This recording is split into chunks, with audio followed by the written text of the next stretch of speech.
इनका कहना है कि पहले कभी ऐसे बड़े आयोजन हुआ करते थे तो समाज के लोग सारे गुना में घूम के भूमि देखते थे कि कहाँ किससे निवेदन करें कि ये ज़मीन हमें दे दो तो हम पंच कल्याणक कर दें।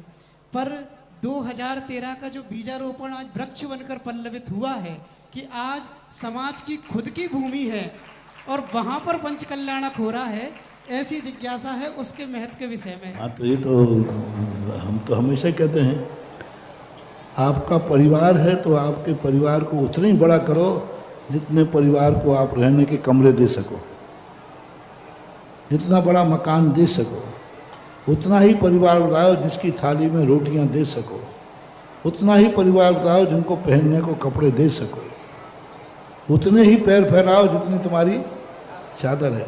और पैर फैलाना है तो चादर को भी बढ़ाना चाहिए।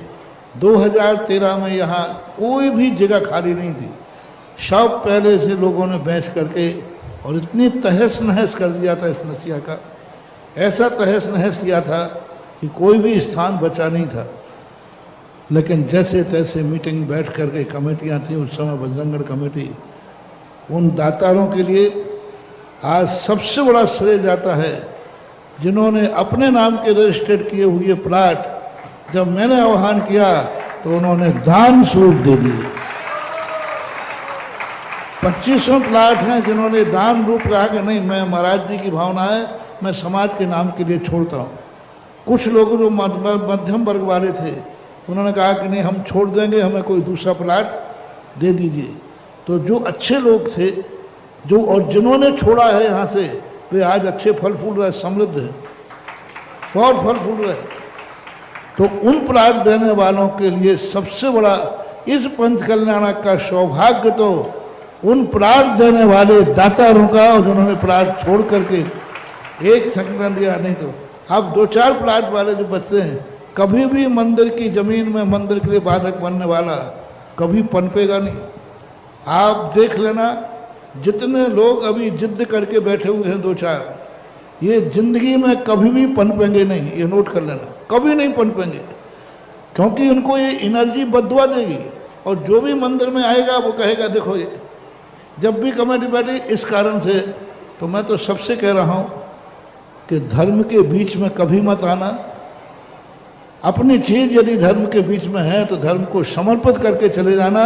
धर्म तुम्हें आकाश में उठा देगा और तुम्हारी ध्वजा ऊंची उठा देगा। धर्म के लिए जिसने अपना त्याग किया है, धर्म ने उसको ऊंचाइयां दी हैं, और धर्म के कार्य में जो बाधक बना है, धर्म ने उसे धूल में भी मिला दिया है, धूल में मिलते हुए देखे हम।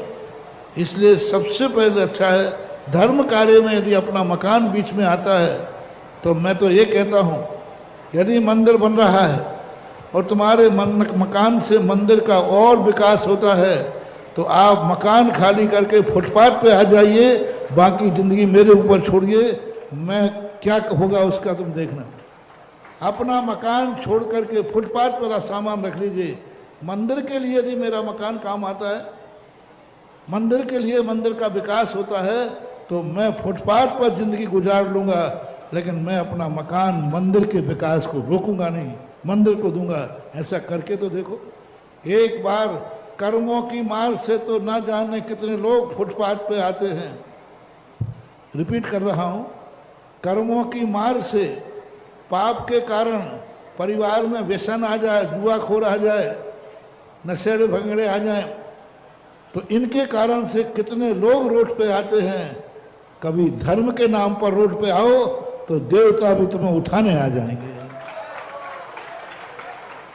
धर्म के नाम पर रोड पे आ जाओ, मैं रोड पर रख लूँगा भरद्वार पे, लेकिन मेरा मकान यदि मंदिर के काम आता है, समाज के काम आता है, तो समर्पित हो जाना चाहिए। अन्यथा वैसे रोड पर नहीं आओगे, कर्म तुम्हें रोड पर ला देगा, ला देगा। इसलिए उन प्लाट वालों के लिए सबसे ज़्यादा मैं बहुत बहुत आशीर्वाद देता हूँ कि जिनके यहाँ प्लाट थे, जहाँ पंडाल है ना, यहाँ कम से कम 50 लोगों के प्लाट थे। हाँ, ये बाबू शुरू से इतनी मेहनत कर रहा है, शुरू से लगा हुआ है, पूरी आज भी लगा। 100 प्लाट थे एक पंडाल की जगह पर।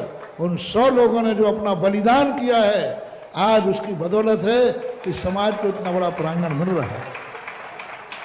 मैं तो ये कह रहा हूँ कि भारत दिगंबर जैन समाज इतनी बड़ी है, गुनाह के अंदर इससे बड़ा कोई प्रांगण, इससे बड़ा कोई प्रांगण नहीं हो सकता है। सारे गुनाह के जैन समाज के सामाजिक कार्यक्रम, धार्मिक कार्यक्रम कभी दूसरी जगह पर ना हो, सब इसी स्थान पर होना चाहिए, चाहे सामाजिक हो चाहे धार्मिक हो। यही बड़ी गर्व की बात है, बहुत बड़ी चीज़ है। यानी उस समय ये प्रांगण होता तो जो चतुर्मास मैंने गलियों में किया है वो चतुर्मास यहाँ होता और बड़े ठाड़ के होता, लेकिन उस समय अपने पास था ही नहीं, स्थान ही नहीं था। तो बहुत बड़ी चीज़ है। देखो, भाव व्यक्त करने के बाद भी हम जवाब दे पाते हैं। गुरुदेव, अनुकंपा 2026 में भी हो सकती है चतुर्मास की।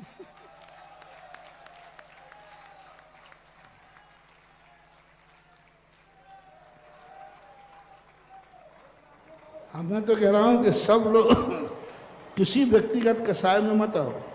कमेटी में किसी व्यक्तिगत रूप से तुम्हारी कसाय है तो उस तरफ मत देखो, तुम भगवान की तरफ देखो और गुरु की तरफ देखो। आपने जो त्याग किया है वो भगवान के नाम पर किया है, ना कि किसी व्यक्ति के नाम पर। और दो चार लोग हैं, उनसे भी मेरा कहना है कि धर्म के बीच में आड़े मत आओ। तुम यहाँ से उठ के देखो, तुम यहाँ से उठ के देखो, दिन दूने रात चौगने बढ़ोगे। अभी मैं ललितपुर से आया, ललितपुर में आप देखना, जो मंदिरों की दुकानों पर कब्जे किए थे और जब उन्होंने छोड़ा, आज उनकी घर की दुकानें हो गई और वहाँ पड़े पड़े। तो सब ये तो धर्म है, इसके लिए अच्छा भाव रखो, समर्पण भाव रखो। आज तेरा में ये क्या नाम, राजेश चौधरी। राजेश चौधरी दिन भर में 10-10, 25-25 मीटिंग करता था। इन प्लाट वालों से एक एक मीटिंग मैंने की है, किसी को पुचकारा भी है, किसी को थप्पड़ मारा भी है। हाँ, उनको पुचकार के कहा, समझा के कहा, अच्छे से कहा। लेकिन आज जितने लोग मेरे पास आते हैं वे सब खुश हो रहे, बोले महाराज जी आपने हमारे जीवन को धन्य कर दिया। उस समय हम कसाय में थे और अब मैं बहुत अच्छी तरह से हूँ, अवभाग्य मान रहे हैं।